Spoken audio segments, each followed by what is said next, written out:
Un. Alors, bonjour et bienvenue à notre panel d'aujourd'hui dans le cadre du Festival Draconis, nos panels hors série.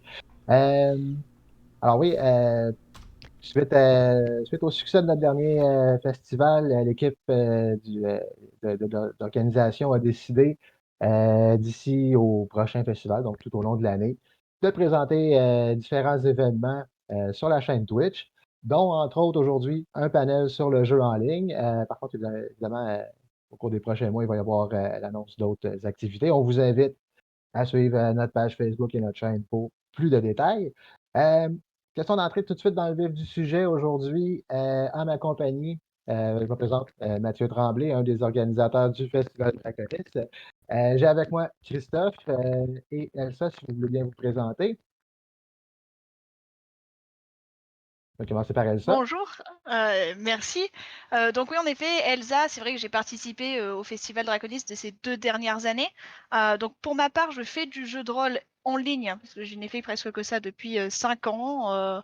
Je suis MJ, maître du jeu sur 2 univers. J'ai testé des dizaines de jeux de rôle différents. C'est vraiment devenu une passion pour moi, même si mes proches me disent que j'en fais peut-être un petit peu trop.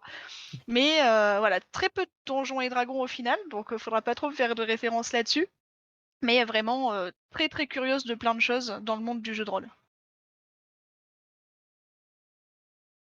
Et Christophe, tu peux bien te présenter brièvement, même si on c'est Alors, déjà pas mal connu. brièvement, donc moi c'est Christophe de la chaîne Pilologie d'air. Je fais du jeu de rôle depuis pas mal d'années et du jeu de rôle en ligne depuis presque 10 ans. Euh, donc voilà, et comme je me suis insurgé face à certains propos qui ont été tenus sur cette chaîne lors de précédents festivals, je me suis insurgé tout comme mes chers Mhm. collégionnaires, là, on a décidé donc de dresser la voie du soutien au, euh, aux jeux en ligne. Mhm. Donc voilà, on est là. Voilà. C'est vrai qu'effectivement, pour ceux qui se souviennent, il y avait eu un panel sur le jeu de rôle en ligne dans le cadre du festival au printemps. Ceci étant dit, un des points qui a été soulevé par les panélistes eux-mêmes, là, c'est qu'ils étaient pas mal tous du même côté. Donc, effectivement, aujourd'hui, ça se veut un peu un droit de réplique en partie, mais pas que. On va pas seulement se contenter de répondre à leurs points, mais on a aussi Attends, je nos m'insurge, je positions à m'insurge, nous. je m'insurge. On va démontrer que nous on a raison et qu'ils ont tort. C'est bien ça le Oh, truc là. alors, Voilà. excusez, ouais, faut que je Sur précise que c'est toute la effectivement ligne, une quoi. démonstration objective de pourquoi on a euh, objectivement raison, effectivement. Euh, Ceci étant dit, pour ma part, moi, ça fait quand même depuis 1991 que je fais du jeu de rôle. Ça fait longtemps, quand on y pense. Sauf que du jeu de rôle en ligne, moi, personnellement, j'avoue que c'est très nouveau. Je fais partie de ceux qui ont commencé, dans mon cas, en avril 2020. Donc, pour des raisons évidentes de pandémie, je ne peux pas sortir de chez moi. Euh, J'avoue que c'est encore un peu nouveau, mais je me suis quand même amusé un peu à creuser là-dedans dans la dernière année. J'avoue qu'en ce qui me concerne, c'est un aspect qui est encore pas si connu que ça, mais de moins en moins méconnu, mais que j'avoue que j'ai appris à apprécier beaucoup, malgré des grosses difficultés au début. Là, dans mes groupes de joueurs, il y en a qui savent à quel point ça n'a pas été facile. Bon point de départ, mais je me suis habitué, je vous dirais, dans le fond. Euh, mais bon, dans mon cas, moi, ça reste encore très, très, très simple en surface, mon affaire. Euh, mais peut-être pour rentrer un peu plus dans le détail, toi, ça, tu disais que ça fait dans le fond, tu as pas mal toujours joué en ligne. Dans le fond, toi, t'as pas abordé le jeu de rôle du tout. Au départ, là, c'était pas du tout, il n'était pas du tout question de commencer sur table Pour être honnête, dans le fond, j'ai traditionnellement. voulu commencer sur table quand j'étais au lycée, donc il y a plus d'une dizaine d'années, avec des proches. On a fait 2, 3 parties. J'étais sur un système qui était trop compliqué pour moi. J'ai abandonné et j'y ai plus touché pendant 5 ans. Et Hmm. c'est il y a à peu près 5 ans qu'une amie de ma promo d'université est venue me voir en disant tu connais le jeu de rôle? Je fais oui, mais je trouve personne avec qui en faire. J'ai pas vraiment cherché, mais j'adorerais faire ça. Et elle avait des amis qui, eux, étaient sur, enfin, autre part dans une autre ville. Donc, on a fait une première partie en ligne. On a été accueillis pour faire cette partie par une communauté qui était naissante, donc il y avait 3-4 personnes dedans tout juste. Et au final, je me suis beaucoup entendue avec les personnes, même si j'avais pas fait la partie avec eux. Ils sont venus me parler de leur communauté après, et je me suis très bien entendue avec eux. Je suis restée dans cette communauté, et ça fait maintenant 5 ans qu'on est un groupe qui grandit. Il y a des gens qui partent, qui reviennent, mais on est une vingtaine à travers toute la France, avec qui on échange des parties. Et donc voilà, j'ai vraiment commencé. Mis à part il y a une dizaine d'années, ces 2-3 essais qui n'ont pas donné grand-chose, je l'ai commencé, je viens du jeu de rôle en ligne en fait. Hmm. C'est intéressant. Surtout que pour beaucoup, j'imagine comme toi, dans ton cas, Christophe, tu faisais pas mal de jeux de rôle sur table avant de commencer en ligne, je pense, ou j'assume, en tout cas. Est-ce que c'était ton cas? Effectivement, je faisais pas mal de jeux de rôle sur table, mais ce qui m'a mené au jeu de rôle en ligne, il y a eu la curiosité déjà, Mhm. euh, et il y a eu le fait de...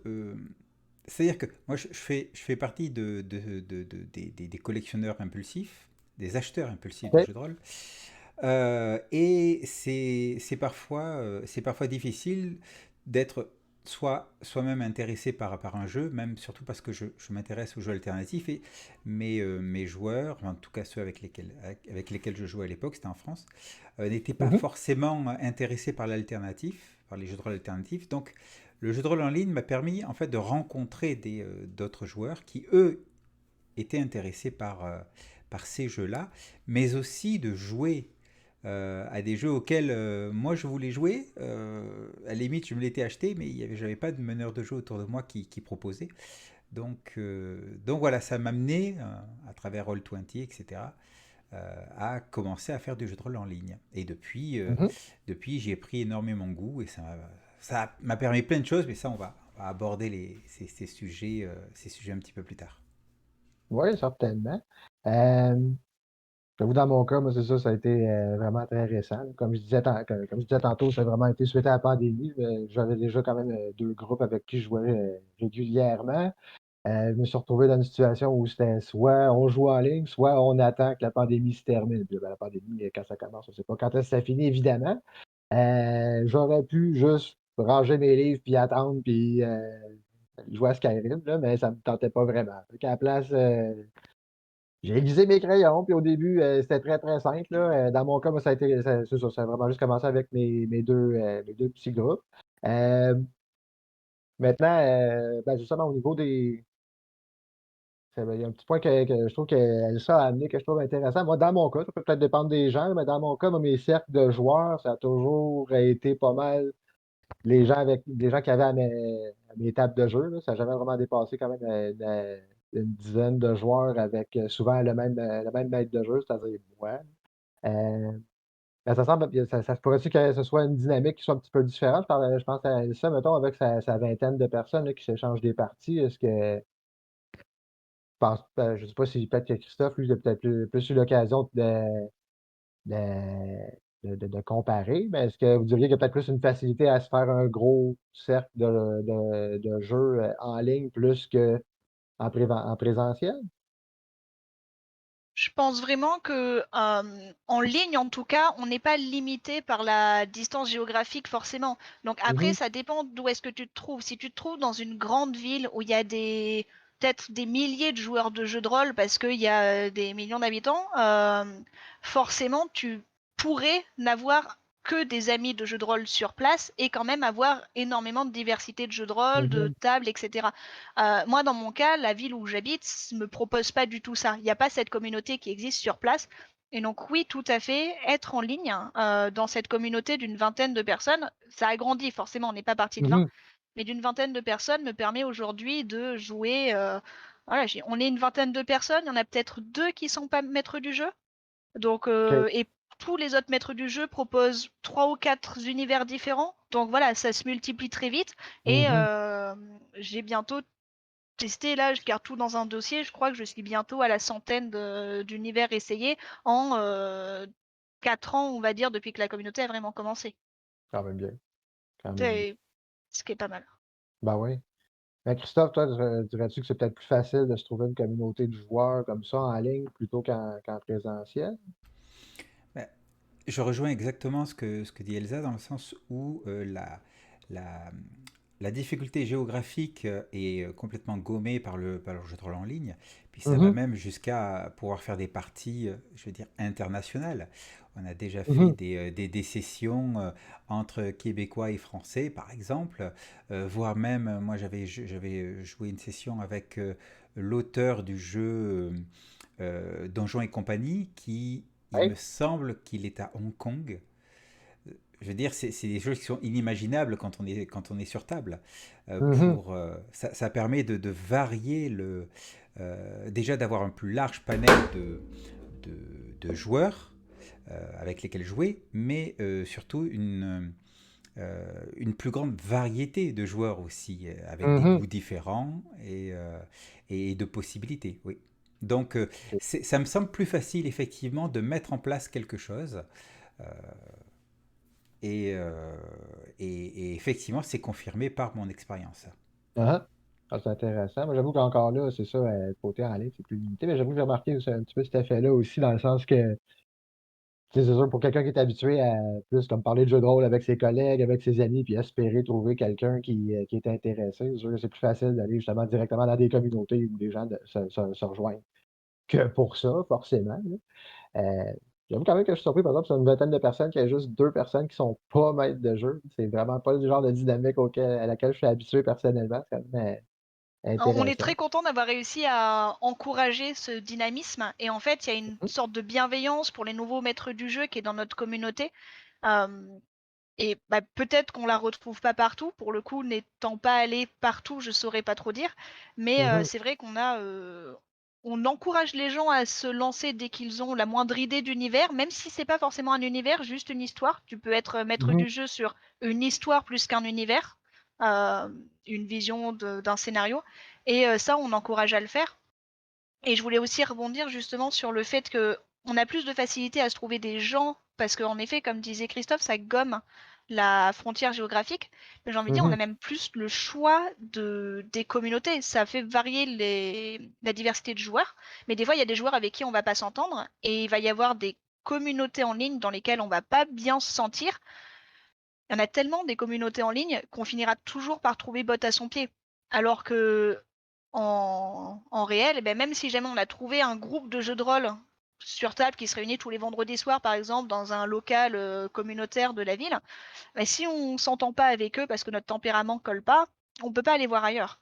Non, c'est ça. Alors qu'en ligne, on peut faire on peut un peu plus approfondir, quoi. C'est intéressant. Euh, Maintenant, si vous permettez, peut-être pour faire un petit changement de sujet, parce qu'on s'entend que le jeu de rôle, ça peut prendre quand même plusieurs formes. J'avoue que personnellement, j'ai essayé différentes, ben, différentes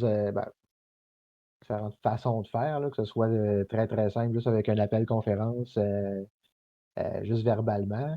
Euh, il y a d'autres, de plus en plus, je commençais à utiliser Roll20, puis je commence à être de mieux en mieux, même si c'est pas toujours parfait.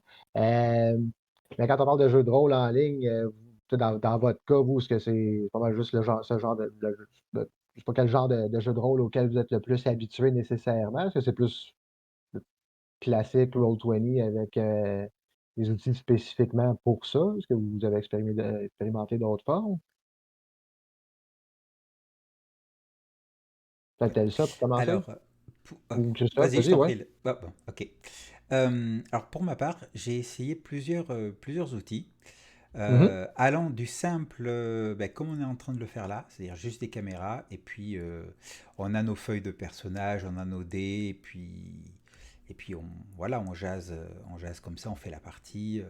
mhm, C'est vraiment le plus simple, hein, que ce soit avec Hangout, Messenger, Skype, ou même maintenant Discord, jusqu'à l'outil de jeu de rôle en ligne comme Foundry VTT avec notre session de Donjons et Dragons, où là, on a vraiment tout un système qui va nous accompagner au niveau des visuels, au niveau des tokens, au niveau des cartes, au niveau des règles, au niveau des jets de dés, qui va vraiment avoir tout intégré et nous accompagner dans l'expérience. Et entre les mhm. deux, eh bien, on a un large panel de possibilités. C'est-à-dire que voilà, le jeu de rôle en ligne, on peut le faire ne serait-ce qu'en voilà, en se voyant comme ça, on peut jouer. Maintenant, Ah, on peut avoir recours à des outils qui vont nous permettre justement de supporter l'activité et dans mon cas, effectivement, de me redonner goût à jouer à des jeux qui ont des systèmes que je trouve un peu trop complexes à gérer, un peu trop difficiles, comme voilà, DD5 pour moi, c'est un système sur table, wow, voilà, je trouve un peu lourd, parce que je préfère Ouais. les systèmes qui sont simples, hein, attention, Mhm. c'est que mon goût. Mais par contre, en ligne, Ouais. c'est top. Mhm. J'avoue, personnellement, je suis un peu comme toi, dans le sens, je préfère pas mal de loin les jeux plus simples. Les dernières années, j'ai eu des joueurs qui avaient de l'intérêt pour du donjon, fait que je me suis lancé, là. Mais, ben, franchement, en ligne, j'avoue que le fait que ça soit tout programmé d'avance, c'est sûr que, tu sais, faut mettre un peu le sou, là, mais, tu sais, pour ceux qui veulent se le permettre, là, ça simplifie pas mal les choses, on va se le dire. Mais parlant de plateforme, je pense que ça, dans ton cas, toi, t'en as quand même utilisé plusieurs, que je me souviens, je pense qu'on avait J'ai mentionné. utilisé un seul outil. En termes OK, d'outils technologiques, on est toujours passé par Roll20 et par TeamSpeak. Donc, OK, comme Discord, mais sans aucune caméra. OK. Euh, Par contre, en termes de style de jeu, on va dire, de techno, de mise en place sur Roll20, j'ai tout eu. J'ai eu juste les Roll20 qui sont utilisés pour qu'on lance les dés. Et c'est Mhm, absolument tout. Les images étaient passées autre part. Si jamais il y avait des images, la musique était gérée par une technologie à côté. J'ai eu l'outil qui était utilisé pour mettre des battle maps, mhm, histoire, parce que c'était un maître du jeu qui aimait jouer avec des combats où on avait nos tokens, on comptait le nombre de cases, etc. Moi, je sais que quand je suis maître du jeu, je le fais quasiment jamais. On a les planches qui sont utilisées comme des planches d'enquête, avec des maîtres du jeu qui mettent des petits post-it avec des épingles, et puis les joueurs ils peuvent tracer des traits rouges, etc. Enfin, ça fait mhm. vraiment le détective qui est dans son bureau, et dès qu'on a besoin, on y repasse. Les Avec la cartes ficelle qui sont rouge, des trucs de affichées. même. Ah ouais, complètement, complètement. Et puis chacun va mettre son petit commentaire, un petit peu comme un tableau blanc partagé. Chacun va épingler, mettre des points d'interrogation là où il faut. On Mhm, a ceux qui sont. J'avais un maître du jeu qui travaillait sur un jeu historique et qui nous affichait des cartes postales historiques de l'époque, des endroits où on allait, pour nous replonger dans le moment. Bah, ça, en ligne, c'est bien parce que les cartes postales, on les retrouve en images. En mhm. vrai, si tu veux ressortir les cartes postales, il faut que tu les aies, les cartes postales. Et tout le monde n'a pas Ouais. forcément une carte postale des coins les plus perdus de sa région. On a eu quoi d'autre? Juste utilisé pour présenter bloc après bloc, pardon, les personnages non joueurs d'un certain lieu et puis leur position sur la carte, etc. Avec pareil, un petit peu comme le truc du détective, mais c'est plus laissé par le maître du jeu. Ça invite pas moins les joueurs à y mettre les annotations, mais on peut quand même. Donc non, Mhm, vraiment plein de façons différentes d'utiliser un même logiciel. Et là, je parle que pour Roll20. Et je pense que Foundry VTT, par exemple, j'ai cru voir qu'il permettait également de jouer avec beaucoup plus d'automatisation dans tout ce qui est ramasser les récompenses sur les monstres, dans les trésors, etc. Il y a plus ça que là, on va pas avoir sur Roll20, mais moi, je joue mhm. pas avec de tels systèmes, donc c'est pas. Ouais. C'est moins pertinent d'avoir des C'est options comme tout ça. à fait, c'est moins pertinent. Mais ça reste très libre et très diversifié. On peut faire plein de choses en fait. Mhm. Ben, c'est ça. Dans le fond, tout ça pour dire que il y a différentes façons d'aborder le jeu en ligne. Il n'y a pas juste une façon nécessairement pour tout le monde. C'est un peu là que c'est un peu ça que je voulais illustrer. Je sais que vous avez un peu plus d'expérience que moi. Euh, D'ailleurs, en faisant un peu de recherche sur le sujet, là, je veux dire, tu sais, c'est très à la mode ces temps-ci, depuis le début de la pandémie, de parler de jeux de rôle en ligne, mais on s'entend que ça date pas d'hier, là, sous une forme ou une autre, là, ça existe quand même depuis plusieurs dizaines d'années. Là, on parle des années 80 là, avec les chats sur BBS et les choses comme ça. Donc, ça pour dire que tu sais, on n'a pas seulement besoin d'une technologie toujours avancée, compliquée pour jouer à du jeu de rôle. Là, ça peut se faire avec les moyens qu'on a. Là. Euh, Même en termes de support visuel, il y a beaucoup de gens qui vont s'en passer, qui vont faire du jeu de rôle strictement sur texte. Le jeu de rôle qu'on appelle le play by post, là, c'est quelque chose qui date pas d'hier, comme je disais justement à l'instant. Euh, Juste un petit survol que je faisais, si je prends par exemple le site web rpg.net, qui est quand même assez populaire, là, il y a une section play by post là, qui date d'il y a plusieurs dizaines d'années, qui est très active. Il y a un site web que j'ai vu là, qui s'appelle RPG Crossing. Là, c'est comme une trentaine de milliers de personnes qui se réunissent juste pour jouer que ce soit du donjon, du vampire, l'appel de Cthulhu, ce que vous voulez, ben, strictement play by post, là. Euh, c'est une remarque que je faisais parce que pendant qu'on parle de jeux, là, par exemple, là, avec support visuel, avec des cartes partagées sur Roll20 ou Foundry, là, je veux dire, ça fait quand même une trentaine d'années qu'il y a comme une partie de la communauté rôliste qui fait sa petite affaire complètement autrement. Puis là, c'est une parenthèse que je vais ouvrir parce que c'est quand même un point intéressant dans la conversation. Mais je dirais que peut-être moins intéressé de parler de play by post pour le moment, vu que c'est peut-être moins quelque chose qu'on connaît nécessairement, à moins que quelqu'un veuille intervenir plus tard là-dessus. Euh, mais tout ça pour dire, dans le fond, que au côté sur le volet technologique, on peut s'organiser là, comme on veut, là, sans que ce soit nécessairement compliqué, là. Souvent, c'est une des préoccupations que les gens vont avoir avec le jeu de rôle en ligne. Ah, si je ne connais pas les technologies, qu'est-ce que je vais faire? Ben, à la limite, tout le monde connaît Messenger, tout le monde est capable de faire un appel, euh, donc, que ce soit un appel téléphonique en groupe, ça le fait. Euh, Maintenant, en ce qui concerne la préparation pour une partie, maintenant qu'on sait que on n'a pas nécessairement à se casser la tête tant que ça au niveau de la technologie, il reste quand même souvent des préoccupations que les gens vont avoir au niveau de la préparation de leur scénario. Euh, Dans le fond, de votre point de vue, vous deux, qu'est-ce que vous considérez qui change le plus dans la préparation d'un scénario de jeu de rôle en ligne par rapport au jeu de rôle sur table? Si je demande à Elsa, mais ben, peut-être plus à Christophe pour commencer, vu qu'il y Ouais, a plus plus. l'expérience des deux côtés, là. Eh bien, alors, moi, j'y vois deux points.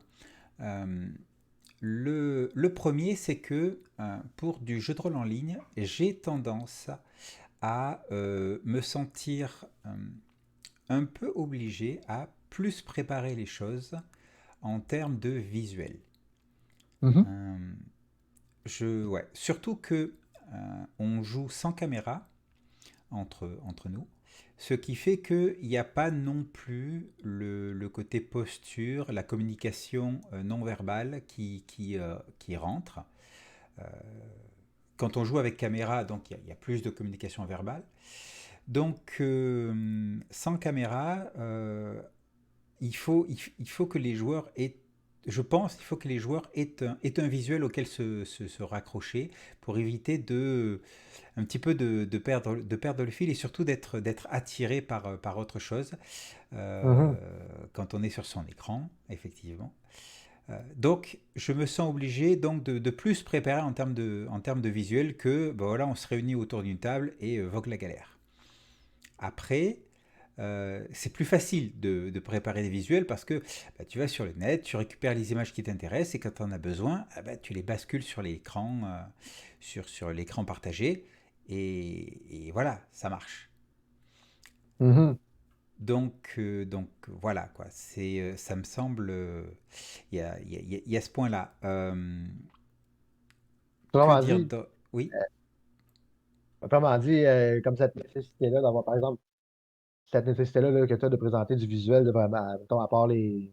Ben, t'aurais-tu des exemples concrets, par exemple, de quelque chose que tu n'aurais peut-être pas besoin de faire, que tu te sens obligé de faire en ligne plus que sur table? Pas certain de ça. Euh, alors, par exemple, là, je suis en train de préparer le module Scenic Dantmoth, qui est un module à la base pour le jeu Lamentations of the Flame Princess, et je veux le OK. faire jouer avec Macchiato Monster. Bon, ben, Mhm. devoir aller chercher un visuel pour chacun des habitants du village, parce que c'est un module qui est beaucoup OK. basé sur le roleplay et les relations entre les gens, les liens qu'ils ont dans le village, etc. Préparer le village, donc préparer une map de celui-ci qui est de la gueule. Préparer des visuels pour les divers lieux qu'ils vont pouvoir visiter. Voilà, tout ça, c'est de la préparation que j'aurais pas forcément fait pour des jeux de rôle autour d'une table, en Mhm. fait. OK. Peut-être qu'autour d'une table, j'aurais pu avoir juste, moi, préparé ma map du village basique, Mhm. et puis, à la limite, la dessiner sur un tableau blanc au fur et à mesure que les joueurs la découvrent. Euh, peut-être que là en ligne, bon, surtout que moi quand je joue en ligne en tant que meneur de jeu, mon objectif c'est de diffuser aussi sur ma chaîne donc les actual plays. Et Mhm. donc, je me sens quand même tenu d'une certaine exigence de qualité Ah, sur yes, ce que je sir. vais présenter. Mais, donc, ce n'est pas obligatoire. Donc, je ne suis pas forcément le Mhm. meilleur exemple, hein, sur ce coup-là.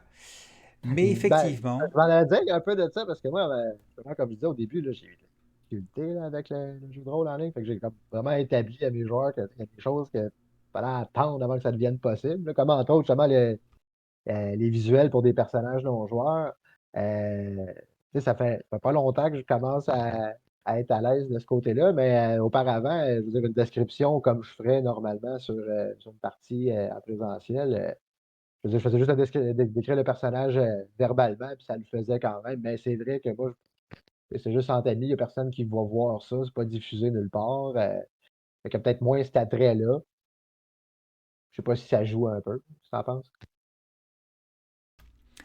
oui, fort possible quand tu es effectivement juste entre un petit groupe d'amis, peut-être que l'attrait est moins nécessaire qui Mhm. est tout ça. Cela dit, moi j'apprécie beaucoup quand je suis joueur que le meneur de jeu ait du contenu à nous montrer en fait.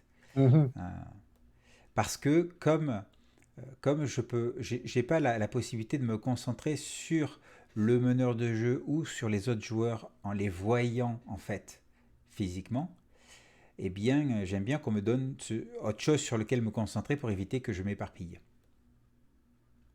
C'est intéressant, ça fait. Euh, Moi, je le vois, en Et tout cas, je j'ai. dirais. Ouais, vas-y. Pardon. Non, je voulais Vas-y, juste te vas-y. dire en fait aussi sur le visuel des personnages. Je travaille avec beaucoup de visuels. Si j'ai un personnage non joueur qui n'est pas improvisé, je vais avoir un visuel. Et même si jamais il est improvisé, j'ai une réserve de visuels prêts que je peux balancer sur le Mhm. tableau blanc si jamais j'en trouve un qui lui correspond. Si j'ai pas, c'est pas grave. Je vais pas me forcer parce que je voudrais pas partir avec une mauvaise erreur qui serait fixé lors de mon univers. Mais en fait, Mhm. c'est très important, je pense, parce que, et on le fait beaucoup plus quand on joue en ligne, puisque quand on joue autour d'une table, dès que ce personnage va venir reprendre la parole, nous, en tant que maître du jeu, on peut reprendre tout de suite la posture. Si c'est quelqu'un qui est rabougri, si c'est quelqu'un qui a le cou avancé, si c'est quelqu'un qui parle comme ça, si c'est quelqu'un qui a un tic à l'œil, on peut refaire tout Mhm. ça.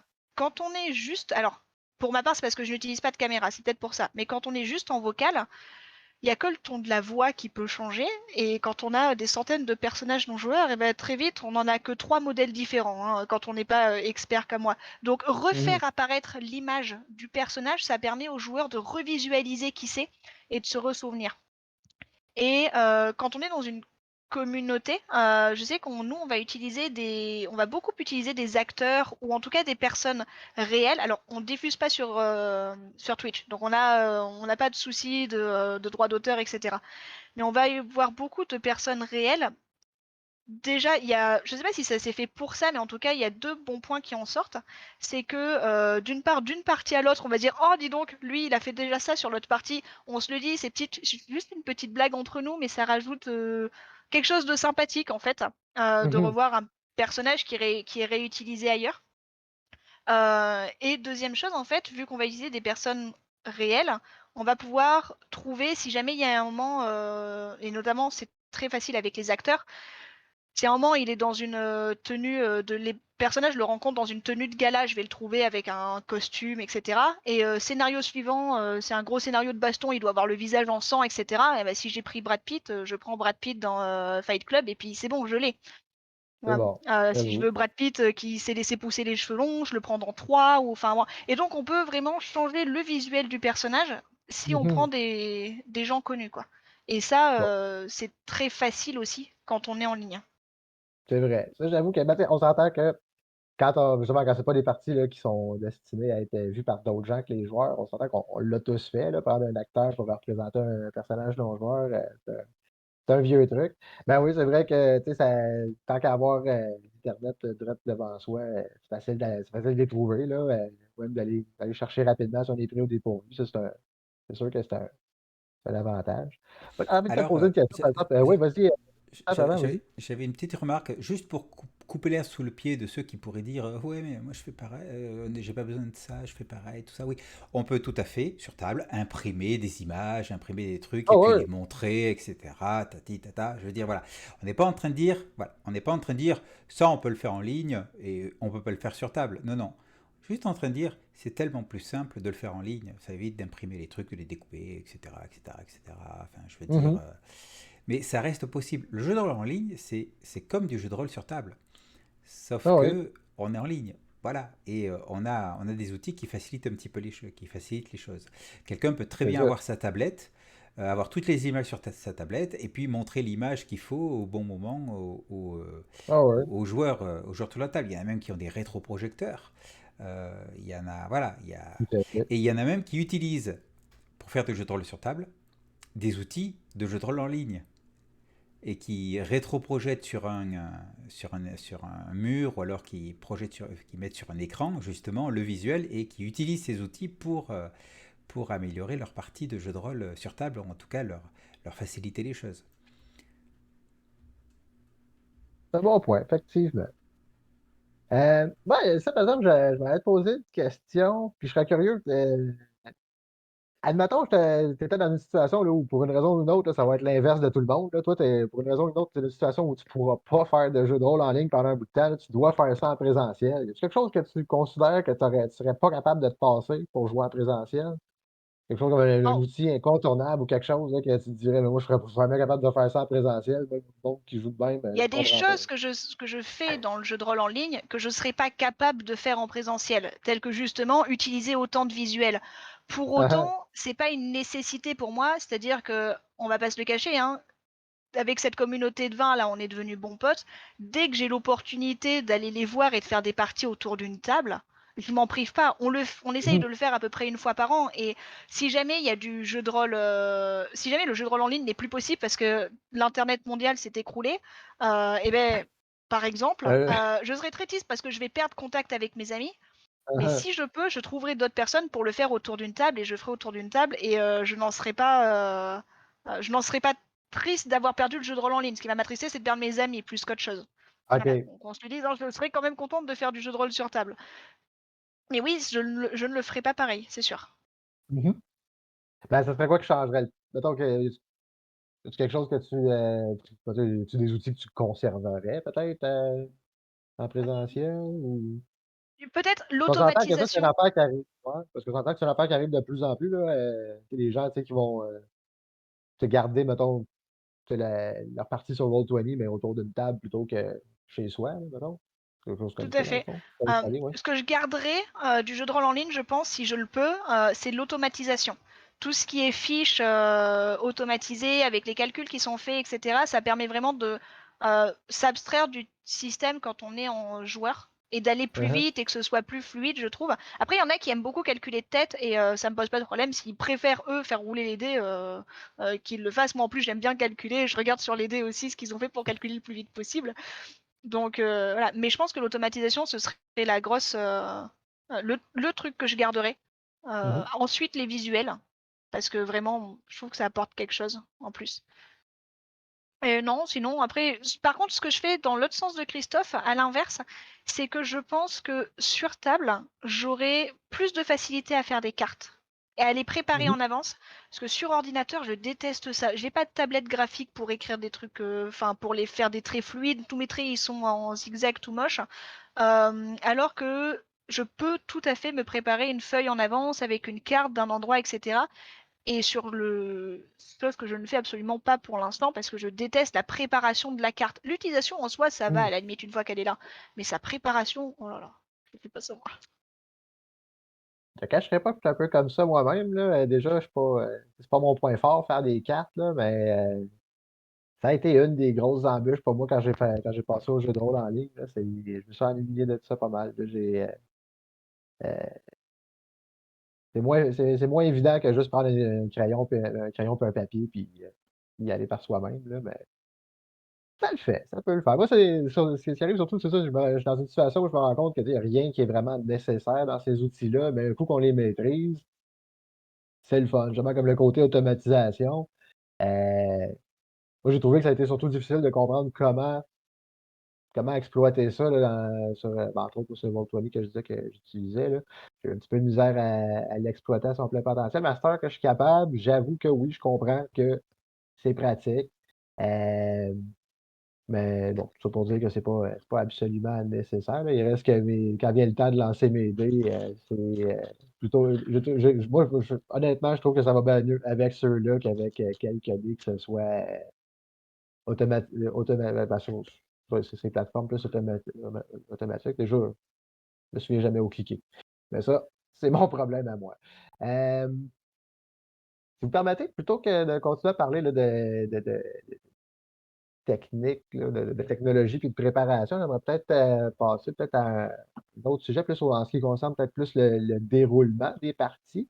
Je sais que souvent, au niveau du déroulement de la partie, là, pendant qu'on est en train de la faire, là, plus que de la préparer, il y a beaucoup de préoccupations que les gens vont avoir, surtout là, en ce qui concerne le fait de faire passer du contenu plus émotif, faire passer euh, par exemple, des expressions, quoi que ce soit, ou ne serait-ce que juste maintenir l'attention des joueurs. On s'entend que c'est quand même plus exigeant mentalement de suivre une conversation sur un écran que juste en face à face. Tout le monde a eu cette expérience-là, que ce soit avec Zoom ou avec des rencontres au travail, des choses comme ça. Euh, Ceci dit, euh, c'est sûr que c'est peut-être pas donné à tout le monde de faire des parties là, de 6, 8, 10 heures comme certains groupes peuvent faire. Moi, de toute façon, moi, en ce qui me concerne personnellement, là, j'ai plus des horaires qui me permettent de faire ça. Mais pour les gens qui ont l'opportunité, là, souvent, c'est un commentaire qui revient, là, c'est que c'est juste plus possible de faire ça pendant trop longtemps, là. Au bout de 3 4 heures, tout le monde est quand même assez rassasié, si on veut. Maintenant, je pense qu'on peut s'entendre pour dire là, par expérience que ça se fait quand même, là, d'interpréter un personnage ou euh, faire passer une émotion. Il y a quand même des façons de faire, là. Euh, Moi, dans mon cas, personnellement, j'aime bien comparer avec un radio-roman, là, comme il y avait autrefois. C'est carrément comme des téléromans, mais sans l'image. Je veux pas, c'était tout avec des descriptions, puis les gens y arrivaient, puis les gens le faisaient, puis bon, on s'entend, c'est peut-être une autre époque, mais quand même, les gens, tu sais, ils étaient assidus, là, chaque semaine, ils écoutaient leur radio-roman, puis ils étaient accrochés à leur radio. Donc, passer des émotions, ça se fait. Euh, Même si on n'est pas face à face, là. Peut-être si je commence mettons, peut-être par ça, est-ce que tu as peut-être des trucs que tu emploies, toi, pour faire passer les émotions dans les parties en ligne? Alors, donc comme je n'utilise pas de caméra, je vais pas voir tout la posture, la gestuelle. Par contre, le travail de la voix, mais c'est quelque chose que j'ai acquis au fur et à mesure des parties. Aujourd'hui, forcément, je ne maîtrise plus du tout comme je maîtrisais dans le sens donner, être maître du jeu hein, sur une partie, comme je Mhm. maîtrisais au tout début. Mais avoir la voix chevrotante quand quelqu'un pleure, enfin voilà. En fait, faire du jeu d'acteur derrière ton ordinateur. Et moi, je sais que même si c'est que un travail de voix, si jamais j'ai quelqu'un qui te passe un coup de fil, je suis comme ça, moi, derrière mon ordinateur. Si jamais Mhm. j'ai quelqu'un qui est en train de taper au clavier, je fais comme si je tapais au clavier. Et même ça, je peux le jouer. Quand on va taper au clavier, quelqu'un qui est très très important, j'approche mon micro du clavier et je le fais entendre. Mhm. Donc il y a tout ce système et puis voilà donc avec des props un petit peu en termes de ce qui nous entoure et qui peut être reproductible, tel que frapper à une porte ou autre. Mais voilà, les émotions, ça va surtout passer par la voix. Et en tant que maître du jeu ou joueuse, je prends vraiment les postures. En fait, si je serais derrière une table, je ferais exactement la même chose au final. Mhm. Et ensuite vient s'ajouter à ça, je pense, un travail de musique qui peut venir beaucoup aider, mais là, on se retrouve sur le même travail que, je pense, sur table. Je pense pas qu'il y ait énormément de différence, donc je vais pas m'étaler dessus. Mais voilà, quand il y a un événement dramatique qui est lancé, eh bien tu coupes ta musique de Petit Poney dans la prairie et tu mets du violon et ça fait pleurer, enfin ça fait pleurer les joueurs, peut-être pas, mais en tout cas les personnages. Et on Mhm. comprend l'émotion qui est induite derrière. Mais ça, je pense pas qu'il y ait beaucoup de différence avec le jeu de rôle sur table. Donc, De mon point de vue, ben, c'est sûr que encore, bon, moi, personnellement, je joue pas de caméra. Je pense que c'est toi qui avais mentionné, Elsa, que tu joues pas de caméra non plus, ou je me trompe? ouais. Ouais, c'est ça. Moi, c'est un peu la même chose, c'est vraiment beaucoup sur la voix que je joue, là. Je joue, donc, on peut pas, on perd les mimiques, là, mais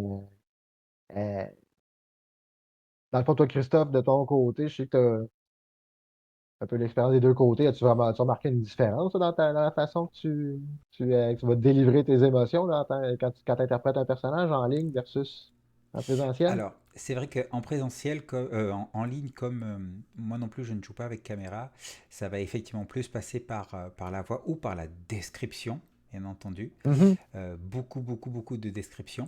Parce qu'il faut pallier au fait qu'il n'y a pas cette communication visuelle. Euh, et, euh, et donc, à partir de là, oui, c'est vrai, la voix, la description, le ton, il y a plus un jeu effectivement de travail de l'intonation de la voix. Mais c'est quand même assez difficile, je trouve, plus difficile de faire passer des émotions quand on est en ligne, du fait que ben, on n'est pas en présence et on manque la communication non verbale. Euh, Peut-être qu'il va falloir que je revienne à la caméra dans mes parties en ligne. Après, il faut que tout le monde mhm. soit d'accord. Donc, Ouais, il y a aussi ça, et que tout le monde ait le matériel et que tout le monde ait l'environnement. Il y a, il y a des conditions, il y a des conditions à respecter, mais ça reste faisable, effectivement. c'est Après, ça. il y a des émotions qui sont plus faciles à faire passer. La colère, la peur, c'est très facile. Des grosses émotions, hein. C'est Voilà. bien intense. La tristesse, ça devient un petit peu plus difficile. Euh, l'affection, c'est aussi un petit peu difficile. Un petit peu plus difficile, je trouve. Mhm, Aller jusqu'à la passion amoureuse, ce genre de choses. Là, ouais, on rentre dans des choses qui sont un petit peu plus difficiles à faire passer. Mais dans l'ensemble, oui, c'est plus simple sur table qu'en ligne pour les émotions. mhm. Et voilà. Ouais, dans mon cas, enfin, moi, je trouve que j'ai peut-être pas nécessairement eu. Je sais pas à quel point je dirais c'est le plus facile ou plus difficile, là, mais en même temps, moi, personnellement, ben, en tout cas, la raison pour laquelle j'utilise pas de caméra, c'est vraiment juste parce que pendant que je fais ma partie, là, j'oublie la caméra. Là. Fait que tant qu'à ce que mes joueurs passent la partie à me voir genre, comme ça vaut pas la peine. Là. Fait que je l'éteins. Mais euh, ben, c'est ça, j'appuie beaucoup là, sur les descriptions. Ben, comme tu l'as mentionné un petit peu, Christophe, les descriptions des scènes, là, j'essaie beaucoup d'insister là-dessus, là, quitte à freiner un joueur qui va intervenir trop vite s'il y a un détail important que j'ai manqué. Là, parce qu'évidemment, c'est pas toujours évident là, de tout représenter visuellement. Euh, mais Et bon, je pense que c'est effectivement. Oui, c'est quelque chose. Ouais, pour compléter ce que dit Christophe, je suis d'accord, c'est beaucoup plus difficile, mais pour tous ceux qui nous écoutent et qui ne seraient pas convaincus par le jeu de rôle en ligne, c'est clair que c'est pas impossible. Moi, je me souviens très bien de parties que j'ai faites où j'étais derrière mon écran, Mhm, les yeux en larmes parce que j'étais triste, enfin mon personnage était triste et donc je le ressentais. Enfin, dans mhm, le jeu de rôle, bien évidemment, il y a une séparation entre le personnage et le joueur. Il y a aussi des fois où, de surprise ou d'énervement, je prends et je me lève de ma table, je tape. Il y a des fois, mon personnage devait danser, j'étais toute seule avec le casque et je danse dans ma chambre. Donc voilà, il y a quand même des émotions qui passent et qui, je le sais en tant que joueuse, se sont retranscrits chez moi très bien puisque je les ai reçus et je les ai ressentis. mhm, Après, donc il y a tout ce qui est description et ton de la voix, c'est sûr. Et je pense qu'il y a aussi quelque chose, mais c'est pas vraiment un travail, c'est un fait de fond.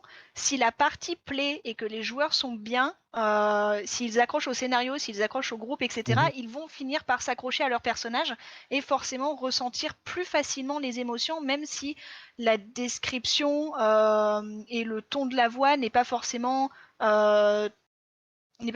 euh, niveau mhm. de personnes qui sont professionnelles là-dedans. Euh, Ouais. mais voilà, si on est dans notre personnage vraiment, je pense qu'au bout d'un moment, on se l'imagine, on se la refait, le maître du jeu nous donne une conversation, nous donne une réplique d'un personnage, et nous, on va venir compléter avec notre cerveau parce qu'on a compris qu'il était triste, et je vais l'entendre avec plus de tristesse que le maître du jeu, qui n'est pas forcément professionnel dans le maniement de sa voix, n'est capable de le transmettre.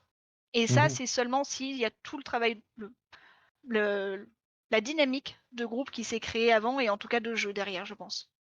C'est vrai que De c'est ça, roleplay en fait, tout simplement. Le jeu de le rôle. groupe avec qui on joue, ça peut influer beaucoup. Parce que c'est vrai, moi, dans mes groupes, c'est souvent beaucoup ça, mais de toute façon, en présentiel, autant qu'en ligne, là, ça change pas vraiment. Mais sais, j'aime bien ça faire des campagnes d'horreur, là, mais honnêtement, là, c'est les personnages qui ont peur parce que les joueurs, ils ont pas peur pantoute, plus souvent qu'autrement. Ben, tu sais, en même temps, c'est une activité entre amis, puis on n'est pas là pour gagner des Oscars non plus, là. Fait que, tu sais, ça le fait très bien, comme tu dis, effectivement. Je sais pas, tu avais peut-être quelque chose que tu l'as rajouté de ce côté-ci, Christophe? Alors moi, j'aimerais, tu sais, on parle d'absence de communication non verbale parce qu'on joue pas avec les caméras. Hein? Après, moi, le fait de ne pas jouer avec les caméras, le fait qu'il n'y ait pas de communication non verbale, ça a quand même un avantage, c'est que ça me permet de mieux visualiser mon interlocuteur. Je veux dire, Mhm. plutôt qu'avoir, je dirais, la véritable personne qui me parle, mais de voir son personnage et d'entendre que la voix de la personne, eh bien, ça me facilite plus les choses de m'imaginer le personnage, de constamment me l'imaginer en fait. Mhm. Plutôt que d'avoir mon pote barbu en face de moi qui me jase avec une voix un petit peu plus fluette pour représenter son elfe. Donc, Mhm. donc moi, ça me facilite l'immersion en fait de ne faire qu'entendre et d'avoir un visuel qui correspond à ce que je suis censé voir. C'est comme ça, ça permet un peu d'oublier la face du joueur, autrement dit, là. Mm, mm, tout à fait. C'est vrai que, c'est vrai que des fois, ça peut être un petit peu difficile, là. Si je décide de jouer une grosse armoire à glace, ça se peut que du haut de mes 140 livres, ça paraît un petit peu moins, là. Euh, mais ouais, c'est vrai que ça peut aider beaucoup, peut-être à ce niveau-là, malgré tout, effectivement. Euh, Sinon, comme je disais tantôt, une des grosses préoccupations au niveau de l'attention, je ne sais pas pour vous, moi, de mon côté, pour ce qui est de maintenir l'attention des joueurs, c'est sûr que sur une période prolongée, c'est pas toujours facile, là. Moi, je n'hésite pas à faire des pauses, ne serait-ce qu'un 5 minutes à chaque heure de jeu, là, ne serait-ce que pour que tout le monde lâche l'écran puis revienne plus alerte, là, ça me fait beaucoup de bien. Euh, Comme je disais aussi, là, les parties de 6, 8, 10 heures, là, c'était plus dans mon ancienne vie. Là. Maintenant, à cette heure que j'ai un job et un enfant, là, c'est pas mal terminé. Mais même là, un bon 4 heures, en ligne, pas en ligne, là, moi, c'est amplement suffisant. Mais non, je veux dire, même pour ces 4 heures-là, là, s'il n'y a pas de pause, là, c'est pas toujours facile. Euh, Sinon, l'importance des tours de parole pour aider, je trouve euh, ça facilite grandement les choses, là. Si j'ai 4 joueurs qui parlent constamment en même temps puis que personne ne s'écoute, c'est vraiment pas aussi évident que si chacun est attentif puis joue parle à son tour. C'est sûr qu'après ça, tu sais, on ne veut pas virer ça là, en discipline, là. C'est pas la petite école non plus, mais ça aide beaucoup. Puis Ben, il y a c'est moins cacophonique déjà. il y a effectivement cette discipline à avoir quand on joue en ligne de s'écouter et se laisser parler. C'est un Mhm, avantage et un inconvénient. L'avantage, c'est que au moins, bon, c'est plus clair, on peut se concentrer sur ce que les gens disent, etc., etc. mhm. Mais le désavantage, c'est que c'est difficile d'avoir parfois des discussions vraiment très, très, très, très dynamiques où on se coupe sans cesse. Il y a toujours du fait du son. Et puis, c'est aussi difficile d'avoir deux joueurs qui font du roleplay dans leur coin, tandis que par exemple le meneur de jeu est en train de s'occuper d'un troisième joueur, etc., etc. Après, bon, ça c'est pas forcément, il n'y a pas forcément que des avantages à jouer en ligne. Ça, c'est un des désavantages que je vois. Mais je crois Mhm. on va aborder les désavantages un petit peu plus tard. Pour ce qui est de maintenir l'attention, ah ouais, c'est vrai que euh, surtout quand on n'a pas de caméra, on peut se retrouver quand c'est pas notre tour à être, à se retrouver sur Facebook, à se retrouver sur Twitter, à se retrouver sur autre chose, etc. Et donc à se déconcentrer un petit peu. Euh, Moi, je le ressens parfois à mes joueurs que j'ai autour de la table, que je leur pose une question et j'ai l'impression de leur sortir d'une rêverie. Bon, ils sont pas, c'est pas une rêverie, parce qu'ils étaient en train de regarder autre chose sur leur écran. Mhm. Mais bon, ça arrive effectivement, ça arrive. Après, ça arrive aussi autour d'une table, dire Mhm. des joueurs On peut se le dire aussi, là, c'est pas. qui prennent leur téléphone ou qui font autre chose, et puis même avant qu'on ait des cellulaires connectés à Internet, bon, on avait le joueur qui commençait à jouer avec la bougie, on avait le joueur qui faisait, voilà quoi, qui était pas Écoute de quoi concentré. c'est à la télé. Voilà, voilà, ça a existé de tout temps. C'est-à-dire, il y a toujours eu comment ça s'appelle, une part de, alors on va pas dire maintenir la discipline, mais on va dire maintenir la dynamique et l'attention des gens. Ça fait partie des difficultés qui sont inhérentes au jeu de rôle vu qu'on a de longues sessions Mhm. et que de temps en temps il faut effectivement souffler. Donc voilà. Le problème, c'est qu'en ligne, on a plus de sources je dirais, d'inattention, en fait. Puis par rapport à ça, trouves-tu que ça devient comme un obstacle à un moment donné de maintenir l'attention comme ça dans les parties? Toi, as-tu l'habitude de faire des parties bien longues des fois? Je pense, mais je me sais plus qu'est-ce que tu avais Oui, dit au début tantôt. Ouais. nous, on fait des parties, généralement, c'est à la demi-journée, donc ça va être soit l'après-midi, soit le soir. OK. Le minimum, c'est 3 heures, le maximum, c'est 5 heures en un seul bloc, hein, je parle sans pause. Et OK. éventuellement, on se prend une pause au repas pour manger si jamais on continue jusqu'à minuit. Donc, on peut faire des parties de 14 heures minuit où la seule pause, ça va être celle du repas du soir. Et on fait pas de Ah, petites pauses de le 5 bon minutes vieux où on temps, dit à ça. chacun allez faire ce que vous voulez. En Ah, revanche, généralement, ce qui se passe forcément à un moment, c'est qu'un joueur va écrire dans un chat textuel je reviens, parce que c'est pas mhm, son moment de parler, il sait très bien qu'il en a pour au moins 5 minutes et il en profite pour aller aux toilettes, aller chercher un verre d'eau, peu importe, et il se prend sa pause à ce moment-là, et, et on se gère comme ça, et la plupart du temps, on n'a pas à attendre que quelqu'un revienne parce que bon, ben, en fait, il est parti plus longtemps qu'il n'en avait le temps. ouais, tous les joueurs sont pas Après, nécessairement toujours en scène. ouais, tout à fait. Après, en tant que maître du jeu, j'ai pas trop s'assurer que tout le monde parle de la même manière, que le temps de parole soit partagé, mais ça, c'est aussi valable autour d'une table. Faut être Mhm, alerte au temps de discussion et à l'implication de nos joueurs et au nombre d'occurrences que leurs personnages ont eu dans les dernières scènes, on va dire. mhm, Par contre, en tant que joueur, il y a tout à fait des astuces, hein, on va dire, pour rester impliqué soi-même et impliquer les autres joueurs. C'est-à-dire que si à un moment, il y en a 2 sur 5 qui partagent une scène, qui sont en train de jouer, déjà, ne serait-ce que si jamais j'ai envie de faire du roleplay avec un autre, nous, on peut soit descendre dans un sous-table, donc dans une sous-table, donc en fait aller dans un autre channel de discussion. C'est comme si autour d'une table, 2 joueurs partaient dans la chambre mhm. d'amis dans la maison pour aller discuter entre eux. Ou Chanter. sinon, juste s'écrire par message privé. Donc ça, on peut le faire pour du roleplay. Mais le truc des messages privés, on peut aussi le faire pour des théories. Oh, dis donc, il lui a dit ça. Est-ce que tu penses que c'est ça? Et ça reste qu'entre joueurs, nos personnages sont pas au courant. Mais ça permet Mhm, d'avoir une discussion. Des fois, on joue pas pendant 10 minutes. Pourtant, on est toujours dans la partie parce que pendant 10 minutes, je suis en train de discuter avec 2 ou 3 autres joueurs qui eux aussi sont hors de la scène. On discute, on a des réactions sur ce qui est en train de se dire, etc. Et ça, ce travail, il vient du joueur, il vient pas du maître du jeu qui lui est occupé à gérer la scène qui est en cours. Et donc ce travail, il peut être partagé entre toutes les personnes qui sont autour de la table pour maintenir mhm. l'attention. Ben, c'est vrai, justement, ça touche une question que je voulais te poser par rapport à ce que Christophe mentionnait sur la difficulté, là, à ce qu'il y ait mettons, deux discussions parallèles.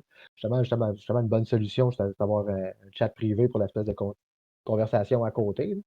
Sinon, c'est vrai qu'il peut y avoir des situations où justement, ça va être pertinent dans une scène que les joueurs puissent parler pas nécessairement à tour de rôle, qu'ils puissent avoir l'opportunité, tu sais, soit de se couper ou d'intervenir.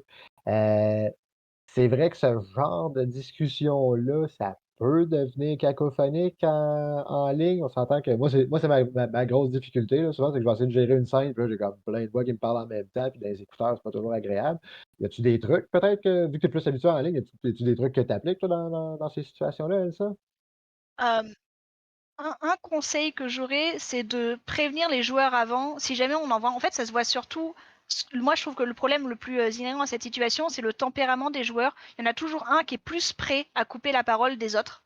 Et donc, Ah, il y en a certains, ils vont avoir de la retenue, on va dire, disciplinaire, qu'un autre, c'est pas qu'il est indiscipliné, mais c'est il porte plus d'intérêt à être en roleplay qu'à être sur le partage de la parole à ce moment-là. Parce que pour lui, c'est normal de se couper la conversation. Et je dis pas qu'il y en a un ou l'autre qui est pas bon, c'est juste que du coup, les deux ensemble coïncident pas. Parce qu'il y en a qui mhm. vont se retenir pour partager la parole et d'autres, ils vont dire non, c'est le roleplay, sur ce moment, on se partage pas la parole. Et dans ce cas-là, c'est ce type de joueur qui va prendre le dessus. Et ça peut se voir avec les joueurs hors de la partie, je pense, en Mhm. discutant entre eux. On sait qu'il y en a un, c'est une grande gueule.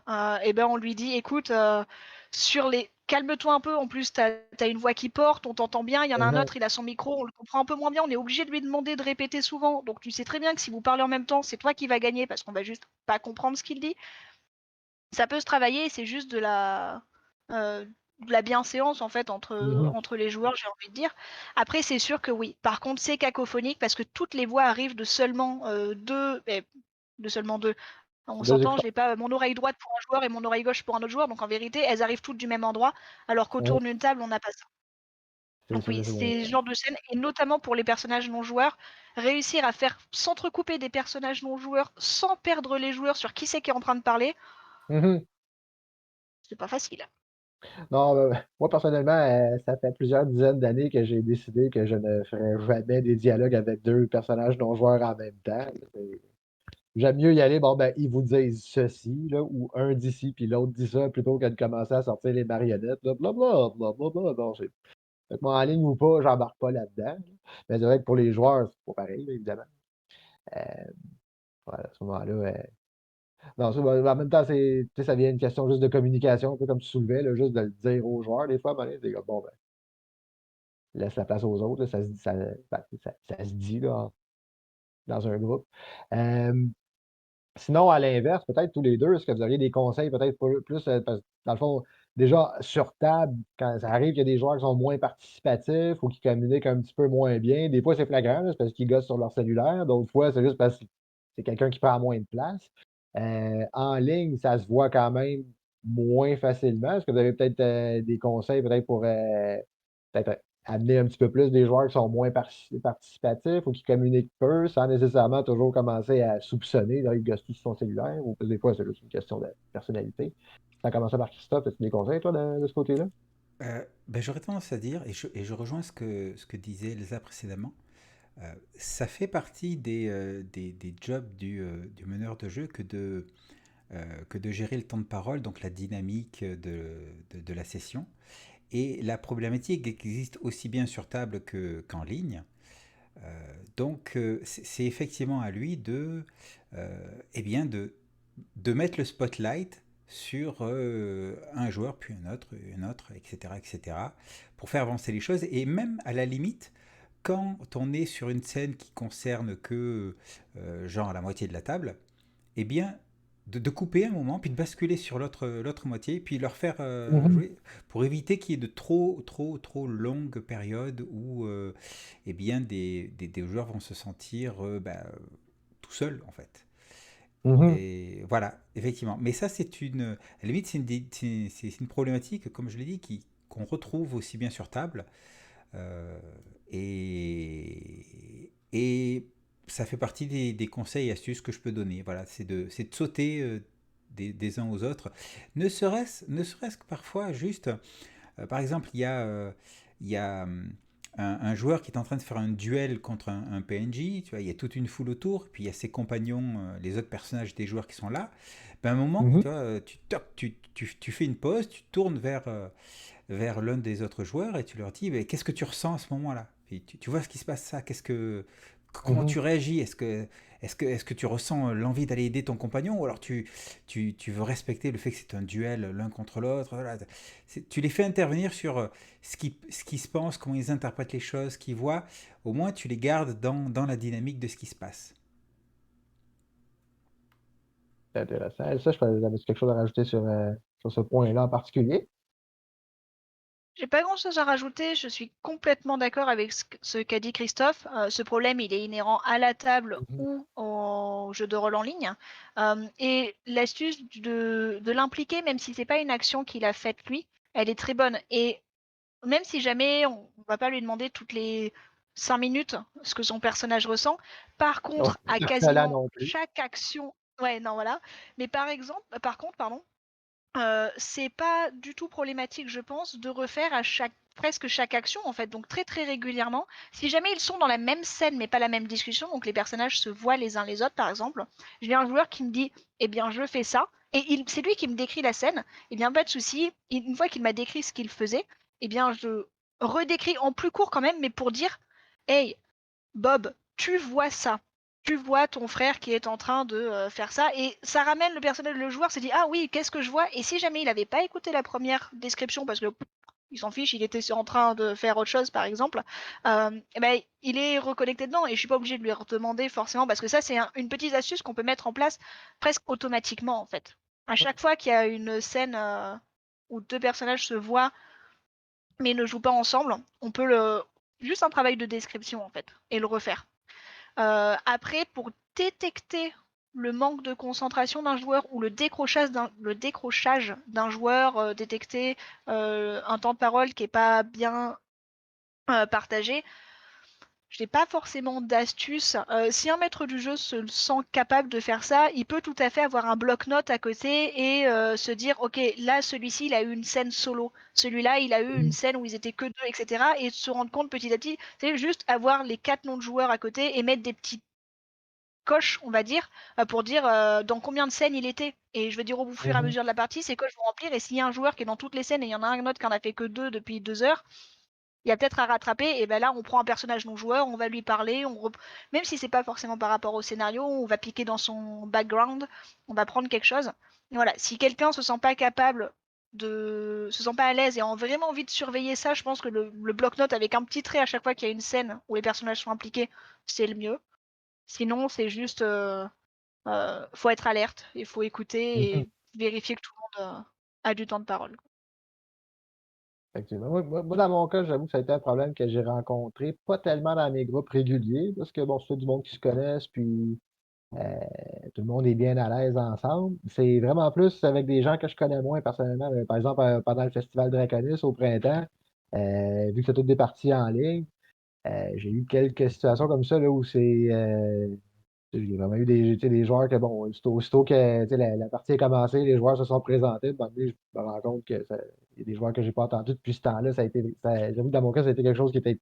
Il a fallu que je garde présent à mon esprit constamment. Là, même, je faisais exprès souvent. Là, quand il y avait une espèce de tour de table qui se faisait, puis qu'on passait à une nouvelle scène, je commençais presque tout le temps par la personne que j'entendais moins.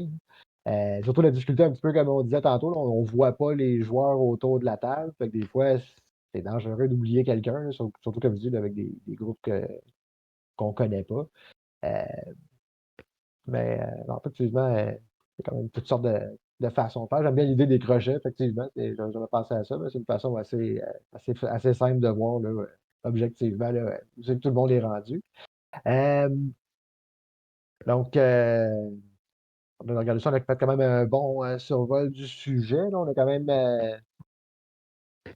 soulevé quand même un bon nombre d'avantages. C'est intéressant, là, soit des avantages ou des points quand même assez positifs en ce qui concerne le jeu de rôle, que ce soit pour la facilité, là, soit à trouver les joueurs, que ce soit sur la facilité à partager des informations ou à coordonner les parties. Des fois, ça peut être quand même plus simple. Mais oui. Ouais, je rajouterais juste, je viens de penser, pardon, avant de passer à autre chose, sur comment impliquer les joueurs. Ça se fait pas dans toutes les parties, mais moi j'ai déjà eu un maître du jeu qui me l'a fait et c'était grandiose. C'est pas parce qu'on est chacun chez soi qu'on peut pas bouger chez soi. Moi je sais qu'il y avait Uh-huh. un joueur, nos personnages devaient faire des signes un petit peu, on va dire, yoga tai chi pour communiquer avec les éléments. Il avait préparé des notes sur une espèce de chorégraphie et on devait le refaire chez nous. Et OK. rien que ça, je veux dire, en termes d'implication, quand je me retrouve Ah, debout à faire des mouvements chez moi, parce que mon personnage le fait, et puis, je dirais après, on se filmait les uns les autres quand on le refaisait ah, chez nous pour se l'envoyer, enfin voilà. Et ça, en termes d'implication, c'était top. J'étais ben, tu sais quoi, impliquée c'est un dedans. bon Je truc. l'attendais, ce moment yoga avec notre maître pour nous faire bouger derrière nos ordinateurs. Je sais pas pour Christophe, mais moi j'ai l'impression qu'il va y avoir un prof de yoga dans mes prochaines campagnes. Là. Fait que je pense que je vais essayer un truc du genre juste pour voir ce que ça donne. J'aime bien ça. Mais c'est vrai que moi, personnellement, j'ai tendance à pas rester assis là, quand je fais mes parties. Là. Fait qu'en présentiel, moi, le truc que j'ai trouvé, c'est que je fais ma partie sur Roll20, mais tout le vocal se fait sur Discord. Mon Discord, je le branche sur mon cellulaire dans ma poche, comme ça, je peux me promener où je veux, puis je m'endors pas sur ma chaise. Ça aide beaucoup. Euh, Comme j'allais dire, on a parlé quand même pas mal d'avantages du jeu de rôle, même des points peut-être plus pratiques ou positifs. Évidemment, on n'a pas des lunettes roses non plus. On sait qu'il y a quand même certains inconvénients aussi. Hem Ça peut être des limites techniques, ça peut être, certaines limites au niveau des, tu sais, des expériences qu'on peut recréer. Si je commence peut-être par Christophe, est-ce qu'il y a, toi, tu aborder le sujet tantôt là, des avantages. Je te cède la parole de quel, en termes de désavantages, qu'est-ce que tu aimerais soulever, entre autres? Euh, alors, il y a alors, en termes de désavantages, euh, il y a effectivement, j'ai eu le cas où en fait, j'ai eu un joueur à, à une table le temps d'une session en fait, qui se mettait au jeu de rôle en ligne, qui lui faisait du jeu de rôle en ligne comme on est en train de faire ce podcast, c'est-à-dire caméra et puis feuille de personnage papier, dés, etc. Et Mmh. moi, je joue avec Foundry VTT ou Roll20. Et si tu veux, le fait de se connecter à Discord, se connecter à Foundry, se retrouver dans l'interface pour cliquer sur les bons trucs, etc., etc., etc., eh bien, ça a représenté une difficulté, ou en tout cas, ça l'a, ça lui a pas, ça lui correspondait pas. Et, OK. et effectivement, c'est une façon de jouer au jeu de rôle qui ne correspond pas forcément à tout le monde. On, le fait justement d'avoir presque l'impression de jouer à un jeu vidéo parfois que quand c'est trop automatisé, ça peut représenter un défi technique. Il y a aussi le défi technique, effectivement, de configurer des choses à droite et à gauche pour que ça fonctionne, quoi. Configurer le Mmh. micro, les écouteurs, le son. euh, Ben, c'est Parfois, vrai, on on a une disait mauvaise quand on disait connexion. tantôt qu'on n'a pas besoin. C'est ça. Parce qu'on disait tantôt, on n'a pas besoin d'outils tant que ça. On n'est pas obligé de jouer sur Roll20, on n'est pas obligé de dépenser une fortune là-dessus, mais Oui, il y a tout à quand même fait. quelque chose à Il y a, faire, là. voilà. Et puis, il faut avoir une connexion qui soit correcte Mmh. pour pouvoir y arriver. Que dire d'autre voilà, moi, en termes techniques, c'est ce que j'ai pu rencontrer, effectivement, la difficulté d'arriver effectivement à utiliser ne serait-ce que la base pour quelqu'un qui en a jamais fait. Après, une fois que c'est mis Mmh. en place, ça va tout seul. Il y a plus vraiment de problème. Ça va tout seul. Euh, c'est, je crois, enfin, technique. Au niveau technique, c'est les seules choses qui me viennent à l'esprit. Mmh. Euh, ouais, voilà. Après, il y a aussi le fait de, voilà, tu es autour d'une table, tu peux prendre le livre de règles, le filer au joueur et dire, bah, tiens, t'as qu'à chercher la règle, t'as qu'à chercher l'information, etc., etc. Ça, c'est facile. Quand tu es en ligne, bon, généralement, alors soit tu as le livre de règles en physique, là c'est le summum de la difficulté pour transmettre les informations, soit tu as le Envoie des photos. PDF, voilà, tu envoies des photos, soit tu as le PDF, mais là se pose la problématique de partager l'information de manière légale. En théorie, tu Mmh. n'es pas censé partager le PDF complet, Bon. donc, il me semble que toi, Elsa, tu partages que des bouts, c'est ça? Tu fais des imprimés écran, juste des bouts que tu veux partager. Et là, bon, on est dans un certain respect de la légalité. Mais il y a cette difficulté. Cela dit, Mmh. de plus en plus, les maisons d'édition, alors bon, mais sur les grosses comme Donjons et Dragons, celle qui est derrière Donjons et Dragons, Wizards of the Coast et Pathfinder, etc., etc., ont tendance à mettre de plus en plus de contenu, de règles en ligne. Mmh. Donc partageable en fait. Mais il y a ces difficultés effectivement de pouvoir partager les règles, partager les informations. Ça peut représenter une difficulté pour quelqu'un qui commence. Y avait-tu d'autres désavantages que tu voulais soulever, toi, ou ça fait le tour, dans le fond, grosso modo? El- Elsa, peut-être. Ou Elsa, peut-être? Ouais. Elsa, Et toi, je te rejoins sur tout ce que tu as dit. Donc, je vais pas forcément m'étaler plus là-dessus, si ce n'est que je confirme. En effet, je prends des captures d'écran du PDF ou tout simplement je recopie à la main dans des aides de jeu que je vais présenter les textes ou les parties qui sont importantes, hein. Sinon, tu parlais tout à l'heure du niveau technique pour un nouveau qui arrive, hein. Je rajouterais même que c'est encore plus difficile parce que quand un quand on joue en ligne et qu'on est habitué, tout va vite. Comme tu disais, Christophe, tout coule de source. Une fois que c'est fait, tout est fluide, il y a pas de souci, Mhm. sauf les connexions internet qui peuvent de temps en temps, bon ça, il y en a chez certains, ce n'est jamais stable, mais on n'y peut rien. Mais sinon, tout va vite. Donc un joueur qui arrive, non pas un nouveau dans le jeu de rôle, mais un nouveau dans le jeu de rôle en ligne, il se retrouve seul derrière son ordinateur ou quand on demande un GD ou autre, tout le monde est capable de faire ça rapidement et lui, il n'y arrive pas. Et il a personne à imiter en fait. Il sait pas où Mhm. les autres vont cliquer, il sait pas comment les autres accèdent à l'information de la règle. Il a pas ça et il y a personne qui est à côté de lui pour lui dire faut faire ça. Donc on peut bien évidemment faire des captures d'écran, faire des restreamer son écran si on est sur Discord pour lui dire tiens tu vas là, etc. Mais voilà, ne serait-ce que oula il y a de la musique qui s'est lancée, elle est trop forte chez moi, comment est-ce que je baisse ça? Je sais pas, hop, je coupe tout le son. Et du coup j'ai plus la musique parce que j'ai paniqué sur le moment. Alors que c'est pas compliqué à trouver, mais voilà, la musique qui explose dans les oreilles d'un nouveau joueur, c'est jamais agréable. Et Souvent, c'est ça pas arrive compliqué à trouver quand tu le sais c'est où, c'est quand ça tu le l'affaire. Moi, sais. je me Et suis quand rendu tu le compte sais, ça beaucoup va de vite et ça. personne n'y pense. Ouais. Absolument. Donc c'est vraiment ça Moi, il y a bien des le affaires de intégrer même, un tu sais, nouveau. c'était des moi, il y a eu des aspects comme ça, moi, c'était des irritants, là, juste, mettons, sur Roll20, puis, tu sais, à partir du moment où j'ai trouvé comment régler l'irritant, c'était merveilleux, mais le temps qu'on le trouve, par exemple, c'était long, là. Mais je te continue, Ah ouais, une le fois que c'est fait, c'est fait. ouais. Moi, de mon Et côté, donc ben le côté éducatif, en fait, le côté, intégration de nouvelles personnes à son groupe ou à sa passion, il est peut-être moins facile en ligne. Parce qu'on est plus mmh détachés les uns des autres, on peut moins guider, ça c'est sûr. Et au niveau moi, j'aimerais technique, tu parlais de donner, pardon, au niveau matériel, tu parlais de donner le livre, hein, et mais c'est vrai que donc il y a le souci des règles matérielles qui, est difficilement partageable et il y a aussi le souci de toutes les aides de jeu.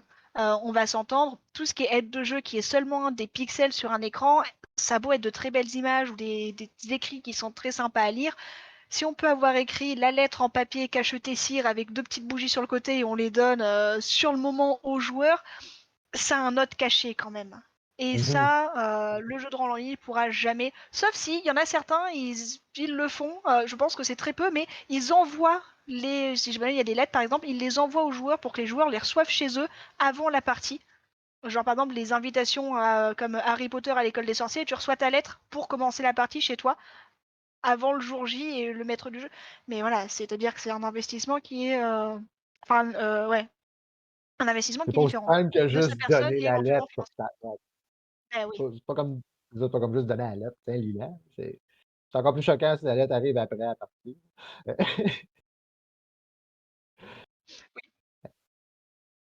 Voilà, ce Ben, ouais, sont tu les soulevais un 2 point, là. choses que je rajouterais. Ben, tu soulevais un point, des fois, là, juste la difficulté de trouver, mettons, où est le volume du son, où est telle chose, où est le bouton pour lancer un dé. Ça englobe du temps, des fois, dans une partie, là, que, tu sais, tu pourrais juste dire, ben, tiens, prends ce dé et lance-le. Mettons, un dé physique versus, non, non, faut que tu ailles cliquer par-ci, non, non, non, plus par là, non, plus à gauche, plus en bas. Et, ça peut être long. Moi, j'ai eu des Ah, personnes comme ça dans un de mes groupes qui devaient apprendre à jouer à Donjons et Dragons de 5e édition, ce qui est déjà pas nécessairement un jeu super simple, mais en plus, apprendre comment utiliser Roll20 en même temps, apprendre à utiliser Discord en même temps.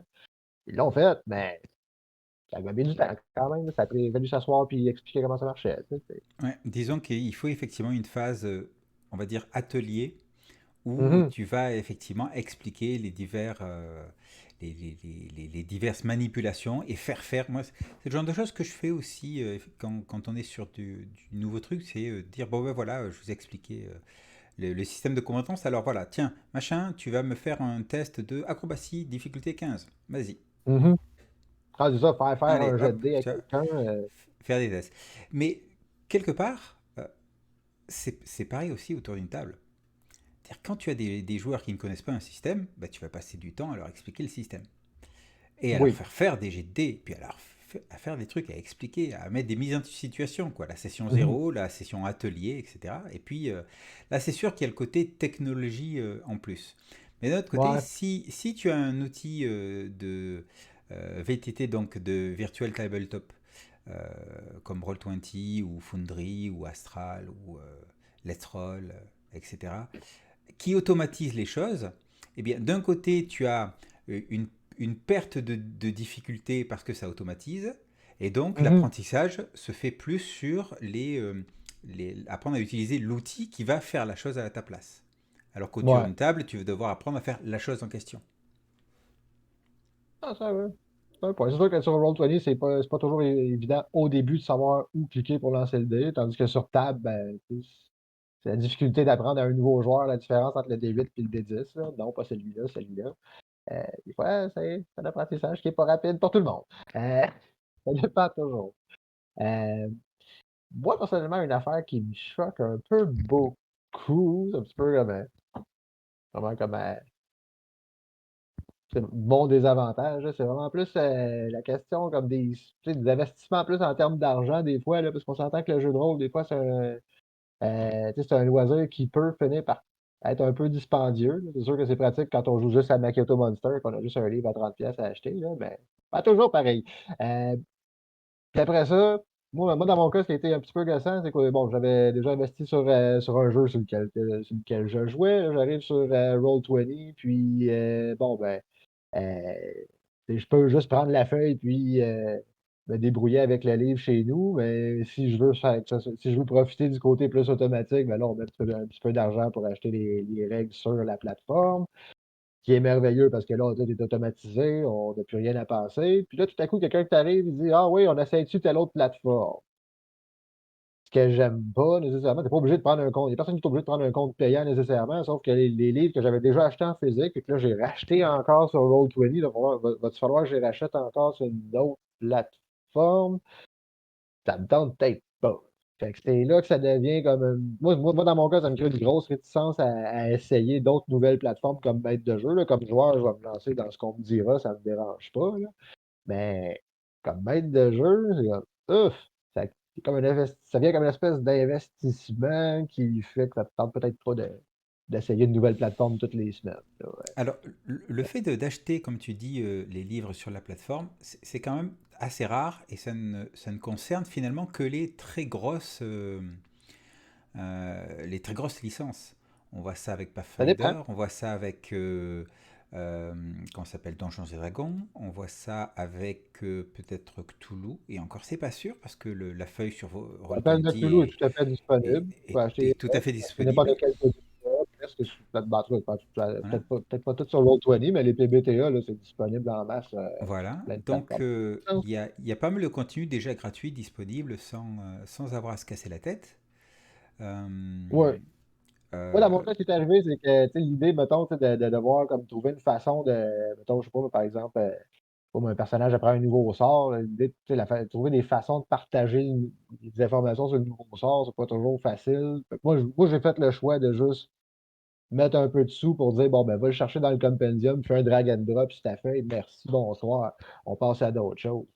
Euh, Sauf que, ben, c'est ça, tu sais, ça te crée une espèce d'investissement qui te rattache à ta plateforme parce que ça te tente pas nécessairement de dépenser tout ça à tous les semaines pour une nouvelle plateforme qui, finalement, sera peut-être même pas à ton goût. C'est un petit peu boboche pour ça, je dirais, là.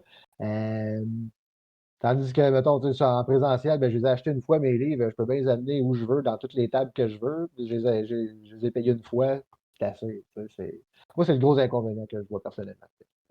C'est ça. Mais Et sinon, pour un joueur, là, moi, si j'étais juste joueur, je me prendrais un compte gratuit puis je me poserais pas de questions. Là. J'ai fait.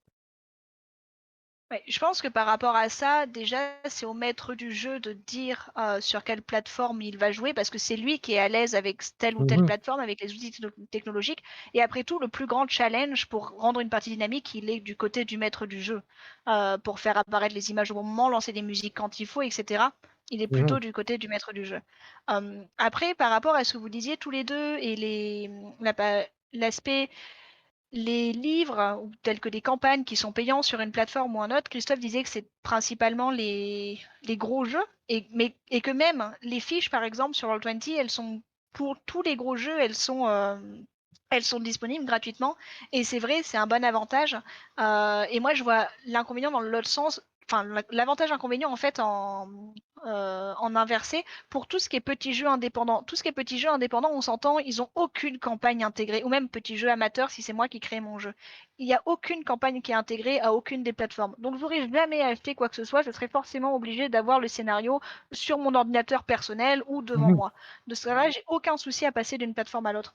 En revanche, du coup, tout ce qui est automatisation, ça n'existe pas non plus, ce n'est jamais fourni gratuitement par la communauté.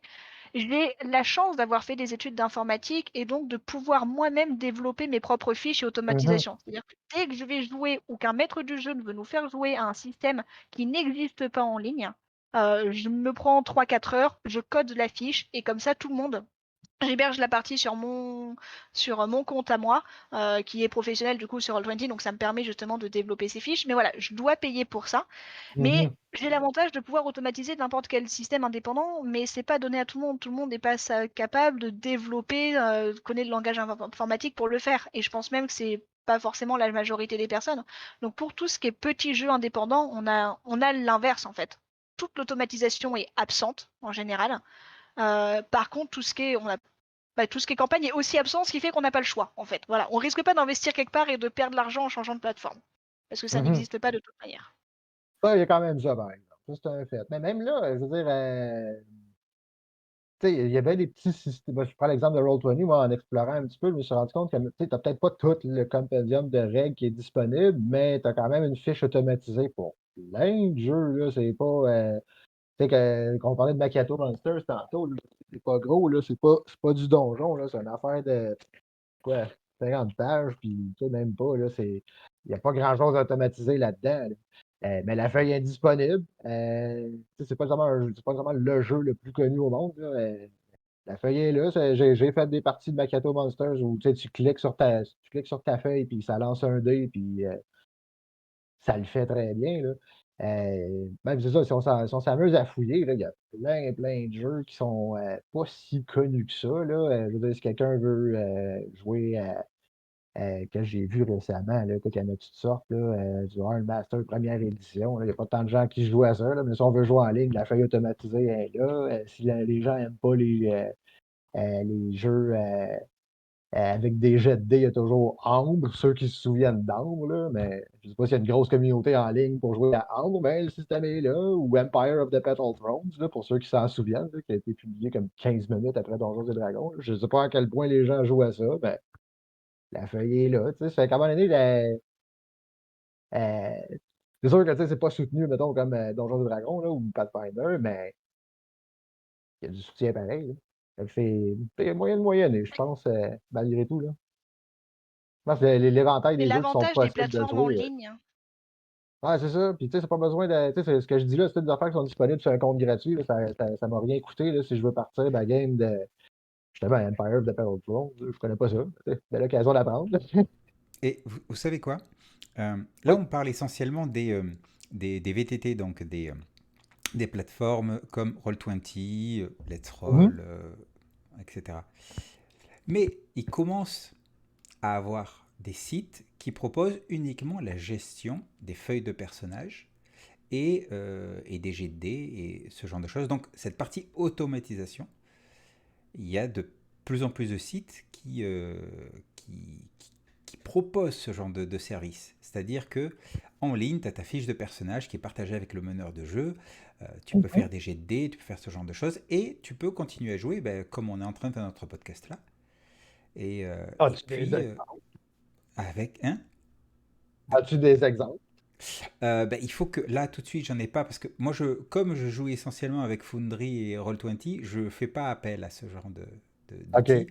Mais j'ai vu passer plusieurs sondages déjà à ce sujet Mhm. et je sais qu'il en existe au moins deux ou trois que j'étais allé voir comme ça, mais ça correspond pas à ce que j'utilise. Et OK. là, on peut trouver justement des automatisations qui fonctionnent très bien si dans le système en ligne que tu utilises, tu l'as pas ou pas accès parce que tu n'as Mhm. pas pris le forfait, etc., etc. Quand même bien. Fait que ça vient pallier encore. Fait qu'une autre façon d'éviter de mettre pas un petit peu trop d'argent. Fait que ça se prend toujours bien. Mais en tout cas, si jamais tu as une façon là, de peut-être nous communiquer quelques exemples plus tard, ça pourrait être intéressant. Ça m'intrigue quand même comme concept. Je crois En qu'il attendant, existe. Je l'avais vu passer lors du festival Draconis à la toute fin. J'ai plus le nom du tout, mais quelqu'un qui avait fait une annonce pour justement cet outil qu'il avait Kill ou Hills, je ne sais plus s'ils étaient plusieurs, Ouais. avaient développé. Donc je crois bien qu'il y a un exemple qui est quelque part dans les canaux de discussion du Discord Draconis. Mhm. Faudrait réussir à le retrouver, mais il existe Ouais, ouais. quelque part. Au moins un exemple en tout cas. OK.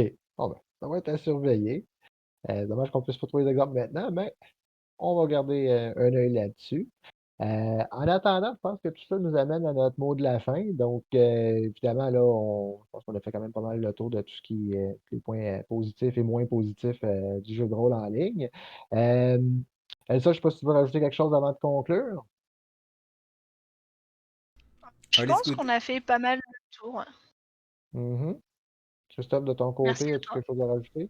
Ça a été un plaisir. Je pense qu'on a fait le tour, ouais, pour dire que ben, le jeu de rôle en ligne, c'est la panacée, et puis C'est n'ayez pas peur, objectivement la quoi. meilleure invention depuis le pain tranché, forcément. Ah, Puis, ceux qui sont pas d'accord sont clairement dans l'erreur. ah, exactement. Ah tiens, je vois que GDR Ninja, qui est mon meneur de jeu à Donjons et Dragons, un excellent meneur de Ah, jeu, ouais, fait, ouais, gentil. ouais, euh, qui a sorti un lien, c'est charactersheetonline.com. Ah, ah, donc ça peut être pratique. Autrement dit, quoi, juste des feuilles de personnages en ligne disponibles pour différents sections, quoi. Ben, ce serait ça, effectivement. Je vais tout Hmm. de suite aller. Ah ben en plus, tiens, je m'étais créé un compte. Hop là, tic. Ah, ben, quel hasard. Quel hasard. Et effectivement, alors je sais pas si je peux partager ça. Je vais voir si je peux vous partager, si je peux vous Ben oui, partager certainement. mon écran. Alors attendez. J'ai l'écran, ouais. Partager. Alors pas l'écran, mais la fiche. Voilà.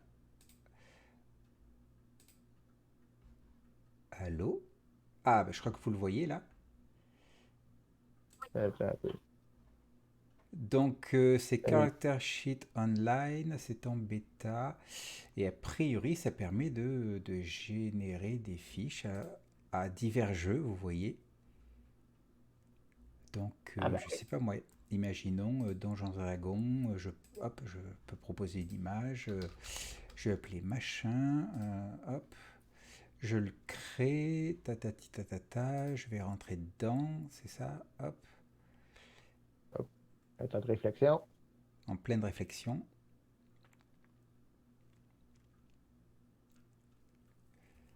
Hop, hop, et créer des voilà, fiches de ça compte. perso Et c'est parti.